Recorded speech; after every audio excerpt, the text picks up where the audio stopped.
এরকম একটা বল থাকে, এই কানের মধ্যে এরকম একটা বল থাকে। এই বলটা এই যে বলটা কানে দিয়ে কানে দিবে।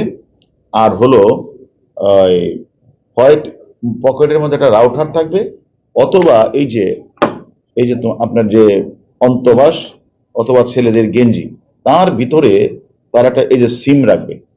অর্থাৎ যখনই ওইখান থেকে বাহির থেকে টেলিফোনটা করবে, টেলিফোনটা করার সাথে সাথেই সে শুনতে পাবে।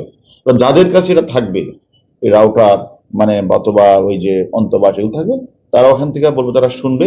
শোনার পর সমানে সে বলবে হয়তো প্রশ্নের এ এর উত্তর হলো সি, বি এর উত্তর এরকম বলবে, আর সে সময় দাগায় বলবে, বেশিক্ষণ না।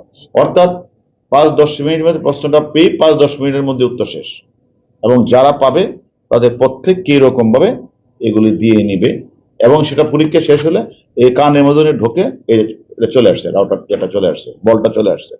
এইরকম ভাবে আসলে মানে দিন যাচ্ছে আসলে। মানে প্যাটার্নস অফ ক্রাইম, যে ক্রাইমের যে প্যাটার্নটা, এটা দিন দিন চেঞ্জ হয়ে যাচ্ছে। এবং এক সময় আমরা নকল প্রতিরোধের জন্য আমরা কাজ করেছি। মানে এসএসসি আইসিসি পরীক্ষা হলে নকল না হয়, সেই নকল প্রতিরোধে আমরা কাজ করেছি। সেখানে তারা প্রথম বড় বই নিয়ে যেত, পরে তারা দেখা গেল বইটাকে ছোট করে তারা নিয়ে যেত, কোনো সময় হাতে করে নিয়ে যেত, কোনো সময় তারা এভাবে। কিন্তু দিন যাচ্ছে, অপরাধীরা তাদের প্যাটার্ন চেঞ্জ করছে।